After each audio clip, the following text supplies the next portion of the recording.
né? Por exemplo, o ex-secretário nacional de Cultura, né, na época do governo Bolsonaro, o ator Mário Frias, deputado federal também por São Paulo, e ex-secretário especial de Cultura do governo Bolsonaro, ele pôs lá uma série de críticas falando todos os políticos da direita, entre aspas, que estão dando parabéns a Fernanda Torres, alegando que a posição política dela não impede o reconhecimento, estão apenas emulando falso virtuosismo. Bom, aí ele faz um textão e aí ele termina dizendo o seguinte: se você acha legal bajular alguém por ganhar um prêmio da elite artística global, a mesma elite artística que dá sustentação a toda a barbárie que acontece no Brasil, então você é um idiota que merece ser um escravo.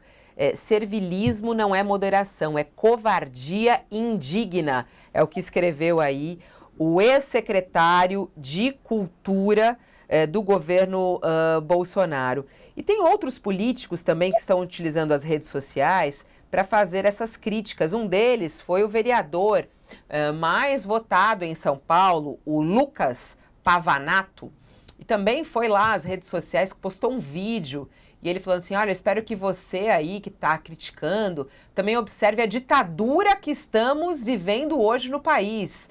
Também utilizando os condenados do 8 de janeiro, falando também sobre aqueles que estão sendo investigados, né, no inquérito da fake news, nas investigações relacionadas aos ataques à democracia. Ele cita aí o parlamentar Daniel Silveira, também o jornalista que está foragido lá nos Estados Unidos, para fazer uma crítica e fazer uma comparação em relação ao que aconteceu na ditadura.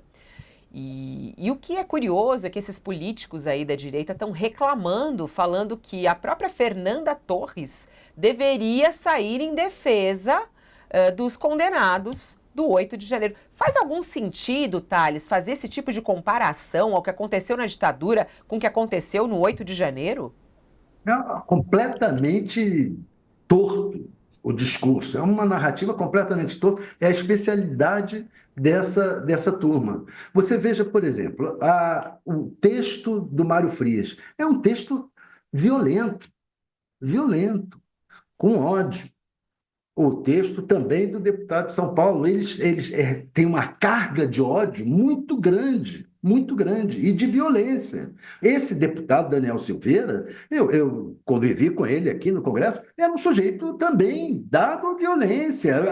O que ele fez com a placa lá da Marielle, que ele tirou a placa, quebrou, e que foi o motivo da eleição dele, foi essa propaganda violenta na internet e da violência. Isso daí é que é o perigo da extrema-direita. Esse é o perigo. Ela traz junto um discurso de odiento, de promoção da violência, que para o país é terrível. É terrível. E acaba ficando uma impressão de polarização numa coisa que não é polarização. É assim, qual é a polarização que existe? A polarização que existe é entre democracia e não democracia. O que é democracia? É o convívio com a diferença. O que é a não democracia? É a tortura, é a prisão, é a agressão.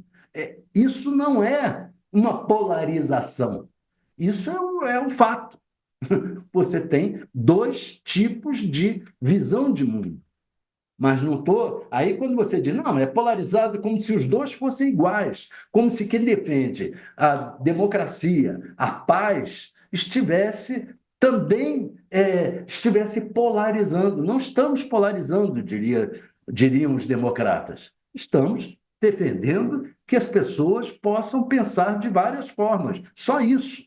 Só isso. E essa gente não.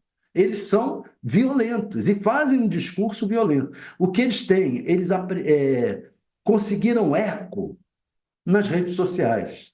E esse eco nas redes sociais, por causa da questão do algoritmo, né? Quanto mais violento, mais sensacionalista, mais agressivo, mais você tem likes, mais você tem acessos, e aí dá mais lucro para as redes sociais.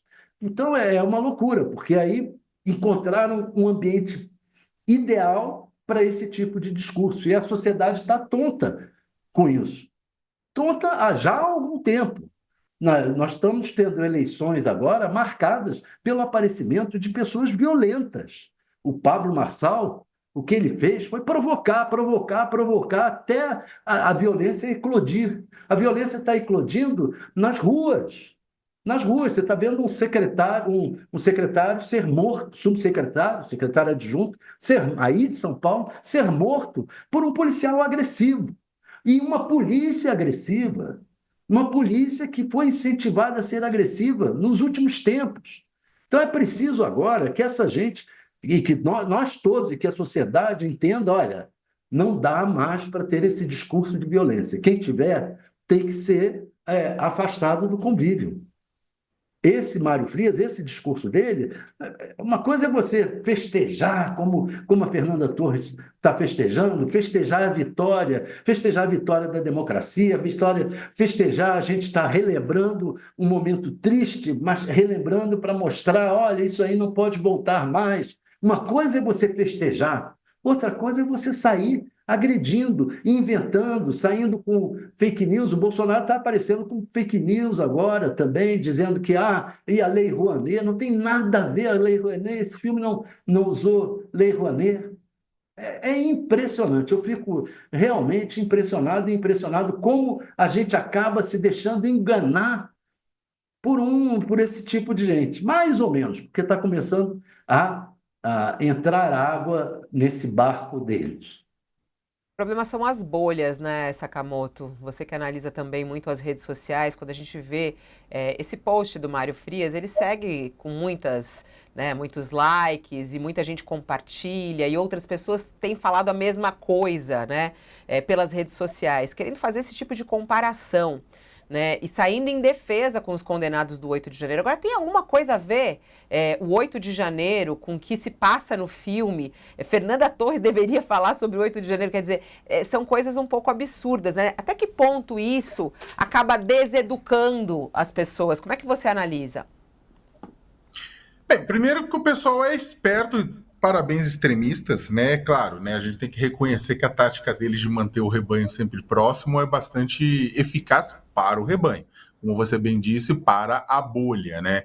Agora, pedir para Fernanda Torres defender o pessoal preso no 8 de janeiro seria equivalente a pedir para Fernanda Torres saudar os torturadores do Rubens Paiva.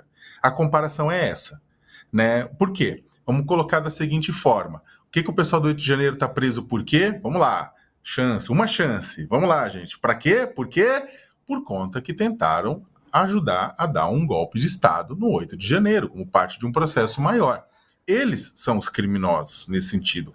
Eles não são os mocinhos, eles são os bandidos. Quem está preso no 8 de janeiro não são os mocinhos, são os bandidos. Quem está preso no 8 de janeiro é que queria dar um golpe de Estado. Né, apesar de ter sido derrotado pelas urnas, queria dar um golpe de Estado e virar a mesa.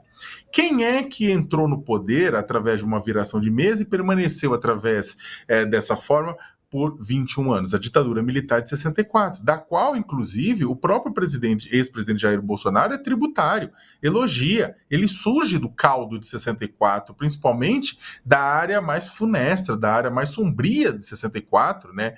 O Bolsonaro sai de lá, né?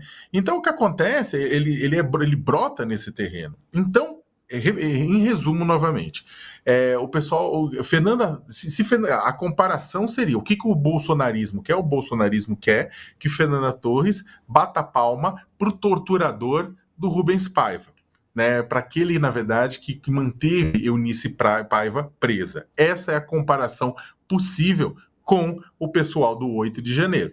Agora, é claro, eles tentam o quê? Eles tentam, desde o início, desde o 8 de janeiro, ressignificar o que aconteceu, chamando pamonha de chaleira, né? Falando para os seguidores deles. Por quê? Porque os seguidores do bolsonarismo tendem a acreditar em tudo que os seus líderes apontam. Da mesma forma, isso não é só do bolsonarismo, não.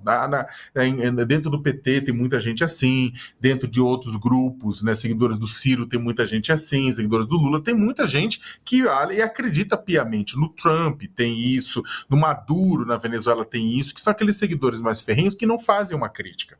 né? Como a gente acabou de fazer há pouco, por exemplo, do próprio governo que está celebrando o 8 de janeiro, mas esquece de lembrar do 31 de março. Né? Então, o que acontece? Ou evita, para não melindrar os militares. Então, o que acontece no final das contas é que esse pessoal está falando com esse pessoal, com o bolsonarismo raiz, para mantê-lo excitado, para mantê-lo próximo, para mantê-lo conectado. E por quê, Fabiola?